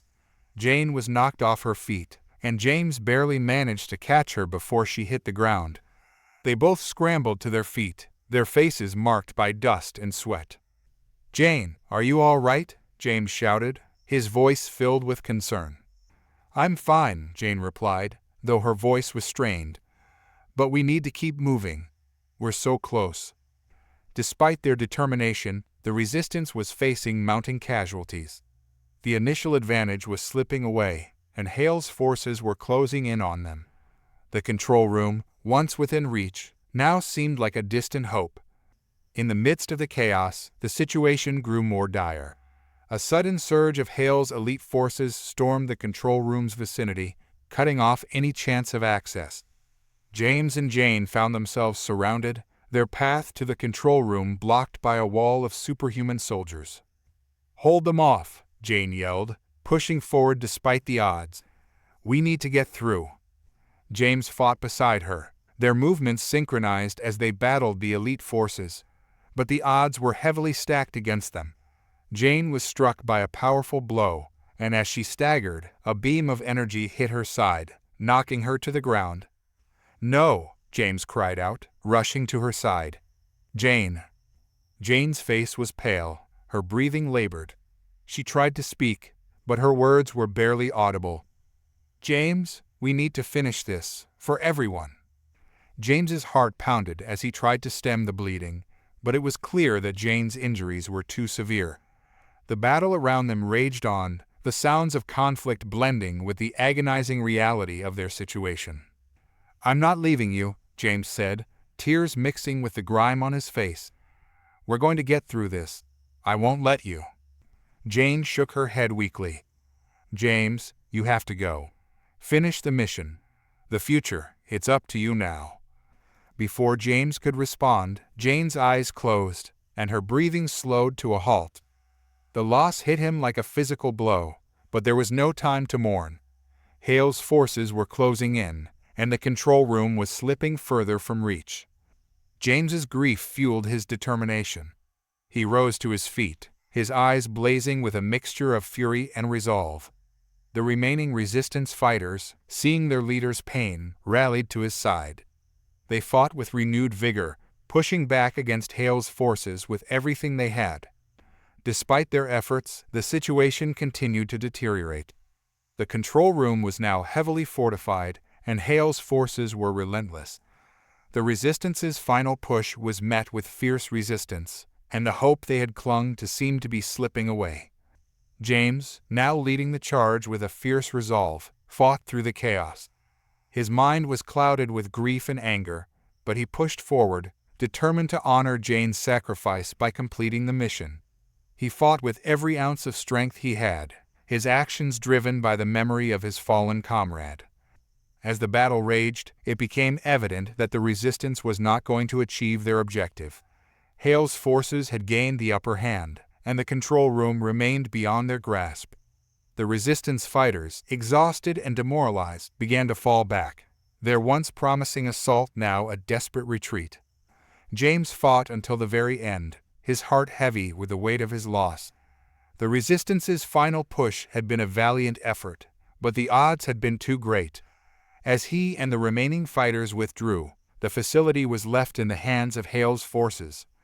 The battle was over, but the cost had been immense. Jane's sacrifice had not been in vain. However, the Resistance had made their stand, and their actions had not gone unnoticed. Despite the setback, their struggle had galvanized others to continue the fight against Hale's regime. In the aftermath of the failed assault, James stood alone in the ruins of the rebel base. The remnants of their equipment and the fallen fighters were a stark reminder of the price they had paid. The once bustling command center was now quiet, the echoes of battle a haunting reminder of their struggle. James, though battered and bruised, was resolute. The loss of Jane had left a void that could never be filled, but her sacrifice had strengthened his resolve. The fight against Hale's regime was far from over, and the Resistance would continue, driven by the memory of those who had fallen. As he looked out at the horizon, the sky bathed in the light of a new day. James knew that the struggle was far from finished. The tide of the battle had turned against them, but the hope that had driven their fight remained. The Resistance would regroup, adapt, and continue to fight for the future that Jane and so many others had sacrificed everything for. The battle had been a brutal setback, but the fire of resistance burned brightly. For James and the remaining fighters, the war was not over. The fight against Hale's regime would continue, fueled by the hope of a world free from tyranny and the memory of those who had given their lives for that dream. James stared blankly at the remnants of the battlefield, his heart heavy with grief. The tactical maps and equipment scattered around him were a stark contrast to the vibrant hope they once represented. The faces of fallen comrades, especially Jane's, haunted his thoughts. He questioned the purpose of their struggle and wondered if their sacrifices had been in vain. His hands trembled as he wiped the dirt from his face, trying to make sense of the chaos that had unfolded. The fight against Hale's regime had seemed so tangible, so close to achieving a new future. Yet now, it felt like everything was slipping through his fingers. The overwhelming sense of defeat threatened to consume him. James felt disconnected from the ideals that had once driven him. The dream of a world free from tyranny seemed distant and unreachable, and he questioned whether humanity was worth fighting for. The memories of the recent battle and the losses suffered weighed heavily on his soul. As James sat in the darkened room, the distant hum of the remaining operational machinery seemed to lull him into a trance. His thoughts were interrupted by the soft, flickering glow of a nearby screen. It was an old recording, one of many salvaged from the rebel base. With a heavy sigh, James activated the footage, hoping for some distraction from his despair. The screen flickered to life, revealing a familiar face, Jane. The footage was from an earlier briefing, before the last major assault. Jane's demeanor was confident, and her voice carried a sense of determination that James had longed for. James leaned closer to the screen, drawn by the image of his fallen friend. The recording was a speech she had given to inspire the troops, a speech that now seemed almost prophetic in its call to hope and resilience. The scene was a briefing room filled with resistance fighters, their faces marked by exhaustion, but also by a fierce resolve. Jane stood before them, her presence commanding the room. The air was thick with anticipation as she prepared to address the troops. "Everyone," Jane began, her voice steady and filled with conviction. "I know the odds are against us. We've faced overwhelming challenges and suffered unimaginable losses. But today, I want to remind you why we fight." She paused, allowing her words to sink in. Her gaze swept over the assembled fighters, seeing both their fatigue and their determination. "We fight not just for ourselves, but for the future of humanity. For the right to live free from fear and oppression. For the children who will grow up in a world where they are not shackled by tyranny." Jane's voice grew more passionate as she continued. "We have seen what Hale's regime is capable of. We've witnessed the suffering it has caused, the freedoms it has stripped away. But we cannot let this define us. We cannot let it break us."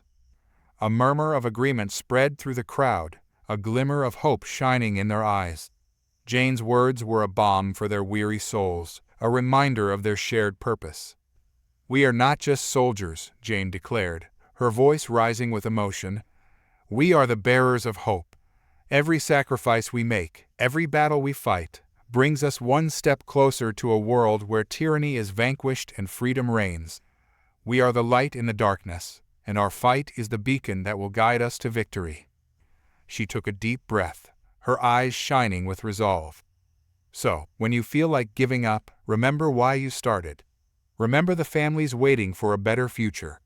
Remember that our struggle is not in vain, and that every act of courage and every ounce of strength brings us closer to the world we dream of."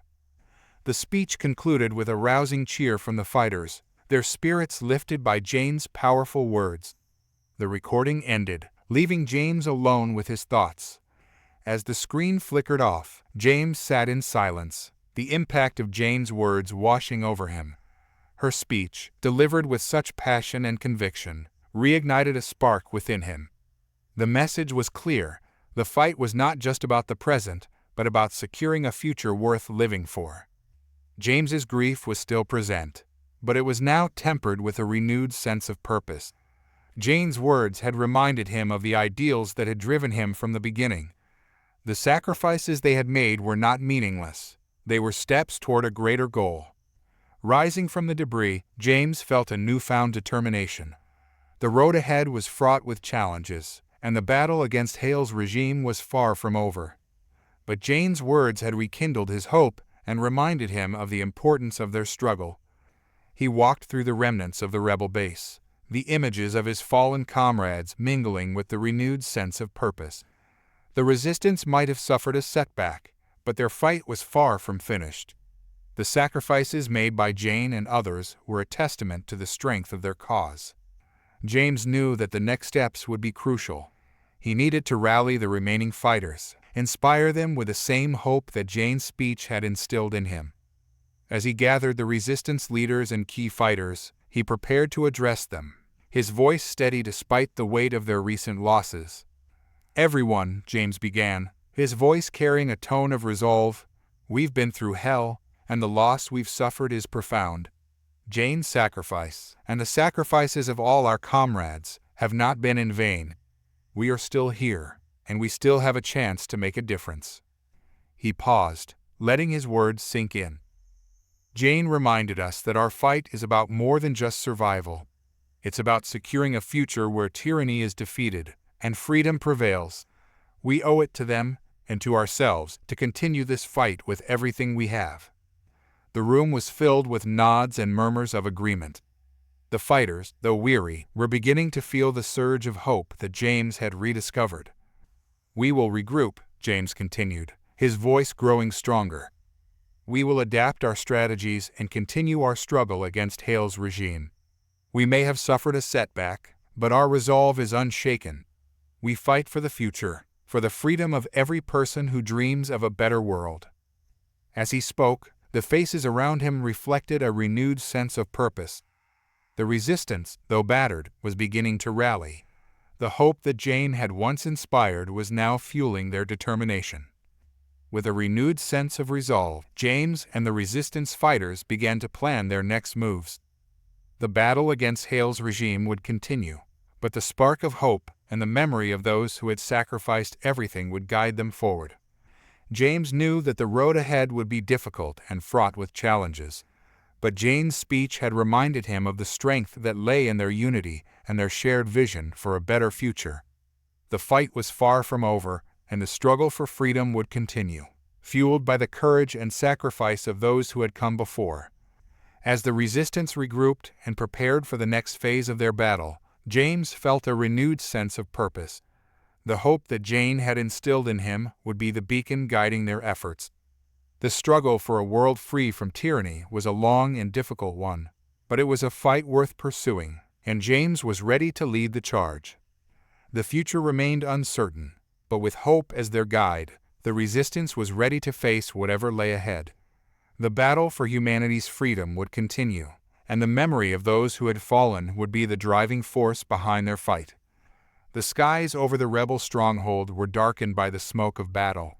The once peaceful landscape now roiled with the flames of conflict, casting an orange glow over the terrain. The resistance forces had regrouped, their numbers smaller, but their resolve unshaken. This was their final stand, their last chance to turn the tide against Hale's oppressive regime. In the command tent, James and the remaining leaders reviewed the final battle plans. Maps and holographic displays their faces, casting shadows that flickered with every movement. The weight of the upcoming fight hung heavy in the air. Colonel Davis approached James, his face set in grim determination. "We've synchronized our attacks. The diversion teams will hit the eastern perimeter, drawing Hale's forces away from the central area. Our main force will strike at the control tower itself." James nodded, his gaze focused. "We've prepared the EMP device for a last-ditch effort to disable Hale's main generator. It's our best shot at disrupting their control over the superhuman soldiers." Davis placed a hand on James's shoulder. "We know the risks, but if we're to have any hope of winning, we need to make this count. We fight for our future." James took a deep breath, the gravity of their mission weighing heavily on him. "We fight for those who've fallen, for a world free from tyranny. We give it everything we've got." As dawn approached, the battlefield came alive with the sounds of war. The resistance fighters took their positions, their advanced armor glinting in the early light. The air was filled with a whir of machinery and the distant roar of engines. The rebel forces were poised for the final assault. The first explosion shattered the morning calm. The diversion teams had launched their attack, striking the eastern perimeter with precision. Flames erupted as the enemy's defenses were breached, drawing Hale's forces into the fray. The resistance fighters surged forward, their determination visible in every movement. James, leading the main assault team, moved with purpose. The control tower loomed in the distance, its dark silhouette a grim reminder of what was at stake. The team advanced through a series of trenches and barricades, their path marked by the wreckage of previous skirmishes. "Move out!" James shouted, his voice cutting through the chaos. "We need to reach the tower and disable the generator." The ground shook with each explosion, and the sky was streaked with tracer fire. Superhuman soldiers clashed with the resistance, their enhanced abilities making them formidable opponents.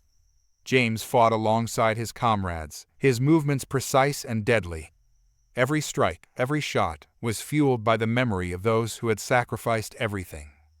The battle intensified as Hale's forces regrouped and pushed back. The control tower's defenses were formidable, a gauntlet of energy barriers and automated turrets. The resistance forces fought their way through the gauntlet, their path obstructed by waves of superhuman soldiers. James and his team reached the base of the tower, their way forward blocked by a massive energy shield. The EMP device, carried by a specialized team, was the key to breaching the shield. The team set up the device and activated it, sending a pulse of electromagnetic energy towards the tower. The shield flickered and then collapsed, allowing the main assault team to push forward. But the victory was short-lived. Hale's elite forces, led by the antagonist, emerged from the shadows, their presence a dark omen for the resistance. "Hold the line," James commanded, his voice barely audible over the din of battle. "We're almost there." The clash with Hale's elite forces was fierce. Energy beams cut through the air, and explosions rocked the battlefield. James fought with unyielding resolve, his every move a testament to the training and sacrifice that had brought him to this point. Amid the chaos, Jane's memory inspired James to push through the onslaught. The resistance fighters were making progress, but the losses were mounting. In a final act of heroism, a group of fighters sacrificed themselves to hold off Hale's elite forces, buying precious time for James and his team to advance. As the team reached the control room, the antagonist Hale himself appeared. His presence was a chilling contrast to the fierce determination of the resistance fighters. His eyes, cold and calculating, betrayed no hint of the chaos around him. "You've come far," Hale said, his voice echoing through the control room. "But this ends here." The final confrontation was epic, a clash of titans amid the wreckage of the control tower. James fought with every ounce of strength he had, his movements a blur of skill and power. The antagonist was a formidable opponent, his enhanced abilities making him a nearly unstoppable force. The battle raged on, the control room becoming a battleground of fire and fury. James and Hale exchanged blows, their fight a spectacle of energy and might. The EMP device was in place, its timer counting down as the two combatants clashed. Underscore underscore underscore underscore underscore underscore underscore underscore underscore underscore underscore underscore underscore underscore underscore underscore the final blow. The tide of the battle seemed to turn as James managed to gain the upper hand. With a final, desperate effort, he delivered a crushing blow to Hale. The antagonist staggered, his defenses momentarily breached. "Now," James shouted, turning towards the EMP device. "Activate it." The device unleashed a surge of energy, cascading through the control room. The power surged through the facility, causing the lights to flicker and the machinery to groan under the strain. Hale's control over the superhuman soldiers was disrupted, and the enemy forces began to falter. But the victory was bittersweet. Hale, though wounded, managed to escape the facility. The control room was now in disarray, the once powerful generator disabled, but the antagonist still at large. James, exhausted and battered, watched as the remnants of Hale's forces retreated. The battlefield was littered with the debris of the final clash, the echoes of battle fading into the distance. As the dust settled and the first light of dawn broke through the smoke, James surveyed the battlefield. The resistance had achieved a significant victory, but at a great cost. The facility was heavily damaged, and the antagonist had managed to escape. The survivors of the final assault gathered amidst the wreckage, their faces etched with exhaustion and relief. The once hopeful future was now uncertain, But the defeat of Hale's control over the superhuman soldiers was a crucial step towards freedom. James stood alone, the weight of the battle and the memory of his fallen comrades heavy on his shoulders. The fight was not over, but the resistance had struck a blow against tyranny. The future remained uncertain, but the courage and sacrifice of those who had fought and fallen would guide them forward. The final act of the battle had been a testament to the resilience of the human spirit. The epic clashes, the heroism, and the sacrifices had all contributed to a pivotal moment in the struggle against Hale's regime. As James looked out at the horizon, he knew that the fight for freedom would continue, fueled by the hope and determination that had carried them through the darkest of times. The struggle was far from over, but the resistance had shown that even in the face of overwhelming odds, the spirit of humanity could prevail. The battle for a world free from tyranny was ongoing, and the legacy of those who had fought would be a beacon for the future. The ruins of the control tower loomed ominously against the darkened sky, a silent witness to the chaos and destruction that had unfolded. The final assault had left the once imposing structure in tatters, its defenses breached, but its central core still standing defiantly. Inside, the air crackled with tension, the remnants of the battle lingering in the aftermath of a decisive struggle. James stood at the threshold of the control room, his breath coming in labored gasps. The remnants of the EMP device lay scattered around him, its purpose fulfilled but the war far from over. The clamor of retreating enemy forces and the distant cries of victory were overshadowed by the weight of the final confrontation that lay ahead. The room was bathed in a sickly green light from the malfunctioning control panels, casting long, eerie shadows that danced across the walls. Hale, the antagonist, was waiting. The control room was strewn with debris and broken machinery, the once powerful generator now a mere husk of its former self. Hale's presence was palpable, a dark force that seemed to absorb the light around him. His enhanced form, a blend of formidable strength and cold calculation, stood as a grim reminder of the power that had once held the world in its grip. James approached cautiously, his eyes locked on Hale. The antagonist's face was obscured by a mask of technological enhancements, his eyes gleaming with a chilling, malevolent light. The control room's systems were failing, but Hale's grip on the situation remained firm. He was a master of manipulation and power, and his presence commanded fear and respect. "James," Hale said, his voice echoing with a mechanical resonance that made it sound almost otherworldly. "You've come a long way, but this is where it ends." James tightened his grip on his weapon, the weight of his resolve evident in his stance. "This ends today, Hale. Your reign of terror is over." Hale's lips curled into a cold, humorless smile. "You think you can stop me? I've seen the best of your resistance fall. What makes you believe you're any different?" The room was charged with a palpable energy, the anticipation of the final showdown hanging heavy in the air. James's heart pounded in his chest, each beat a reminder of the stakes involved. The final confrontation was not just a battle of strength, but a clash of wills, a test of determination against an unyielding adversary. Hale's enhanced abilities were formidable. With a sudden, almost imperceptible movement, he launched himself at James.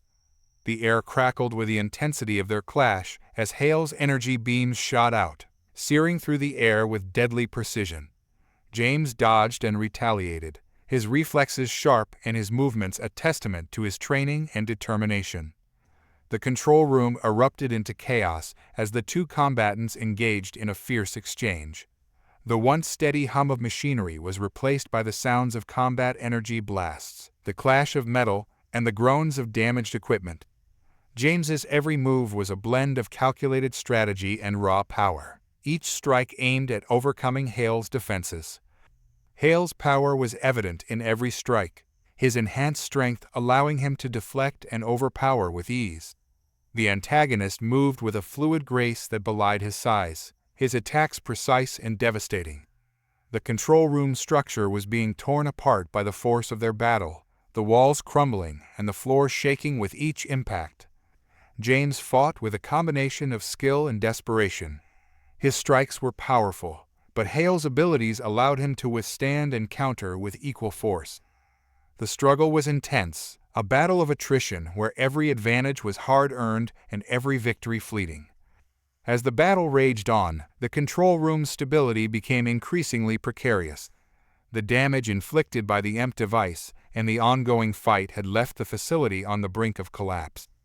The room's systems flickered erratically, the lights casting an unstable glow that added to the chaos. James, his energy flagging but his resolve unbroken, saw a glimmer of opportunity. Hale had momentarily exposed a vulnerability, a brief lapse in his otherwise impenetrable defenses. James seized the moment, pushing through the pain and exhaustion to launch a decisive assault. With a powerful, focused strike, James landed a critical blow. Hale staggered, his enhanced form momentarily destabilized.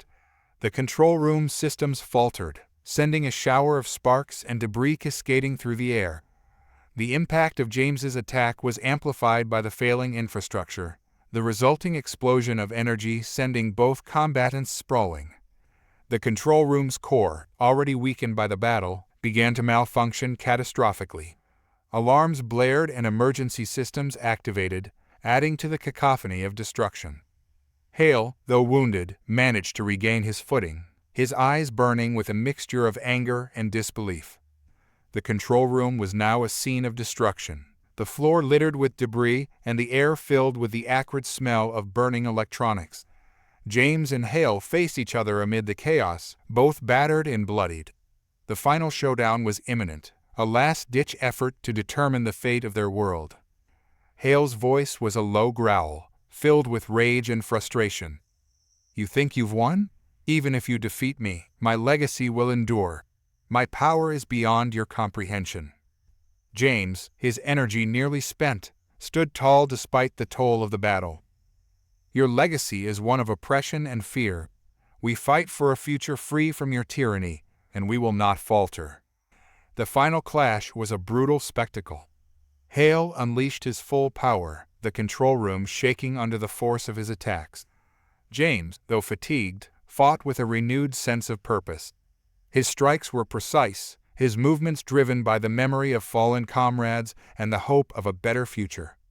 The control room's instability reached a critical point as the two combatants engaged in their final struggle. The room's core began to overload, the energy surges causing violent tremors. James, despite the odds, pressed on, determined to end the battle and ensure the safety of those he fought for. With a final, desperate effort, James landed a decisive blow. The impact was monumental, a combination of raw power and strategic precision. Hale was thrown back, his form disintegrating under the force of the attack. The control room's core reached a critical overload, the energy surges creating a blinding explosion. James was thrown across the room, his body slamming into the debris-strewn floor. The explosion sent shockwaves through the facility, the control room collapsing into ruins. James, though battered and on the brink of unconsciousness, managed to push himself to his feet. As the dust settled and the emergency alarms continued to wail, James looked around the devastated control room. Hale was gone, his reign of terror ended in a final, explosive confrontation.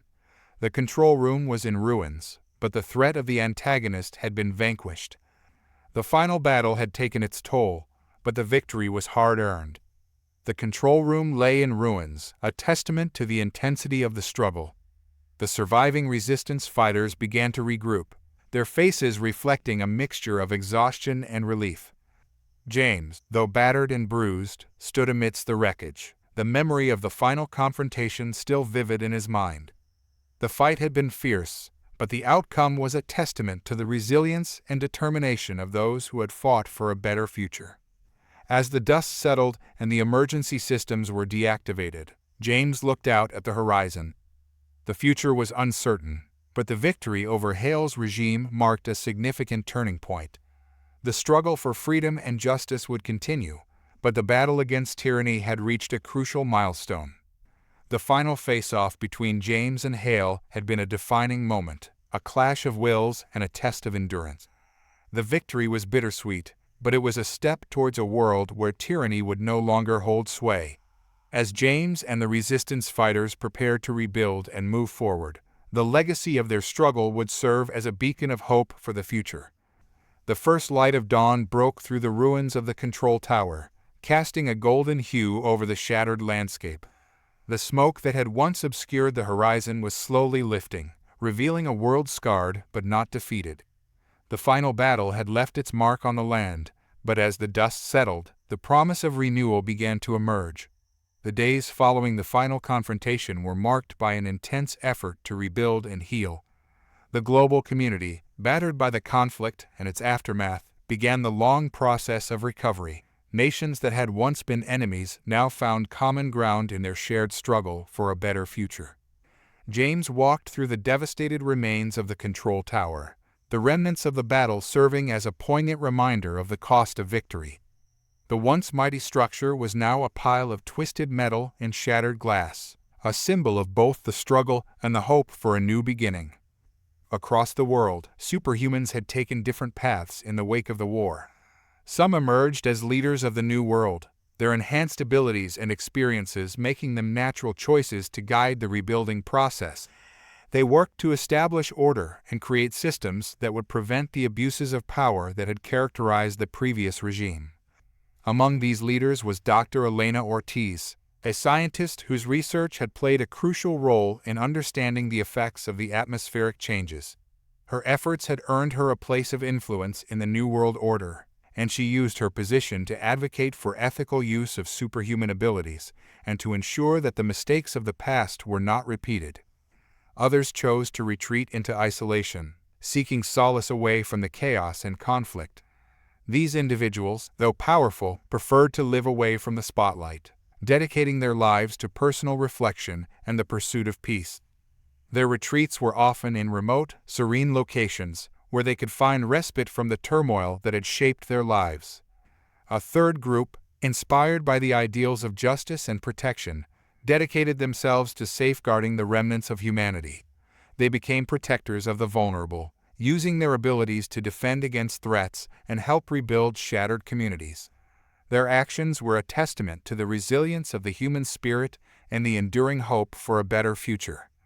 James stood on a hill overlooking the remnants of the control tower, the scene of so many battles now quiet and still. The air was filled with the sounds of rebuilding machines working, voices discussing plans, and the distant hum of progress. The landscape was marked by both the scars of war and the beginnings of new construction. As he surveyed the scene, James reflected on the changes that had occurred. The world was different from the one he had known before the asteroid's impact and the ensuing conflict. Superhumans, once a source of fear and division, had become a part of the New World Order, their roles and responsibilities reshaped by the lessons learned from the struggle. The lessons of the past were not easily forgotten. The war had taught the world the value of unity and the dangers of unchecked power. The superhumans who had fought on both sides of the conflict were now part of a larger narrative, their abilities a double-edged sword that could either build or destroy. James thought about his comrades, those who had fallen and those who had survived. The sacrifices made during the battle had paved the way for the new dawn, but the cost had been high. The memory of those who had given everything was a constant reminder of the stakes involved and the responsibility to honor their legacy. The uncertain future was both daunting and hopeful. The new world was a canvas waiting to be painted, its possibilities limited only by the choices made by those who now held its fate in their hands. The superhumans, with their extraordinary abilities, had the potential to shape the future in profound ways, but it was up to them to use their power wisely and for the greater good. James knew that the journey was far from over. The world would continue to evolve, and the relationships between humans and superhumans would require ongoing effort and understanding. The mistakes of the past would serve as a guide, reminding them of the importance of balance and the need for vigilance. The new dawn was not without its challenges. The process of rebuilding was complex and fraught with difficulties, as old rivalries and new tensions surfaced.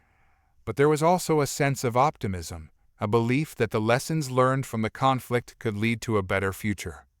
James joined a group of former resistance fighters and superhuman leaders in a meeting to discuss the next steps.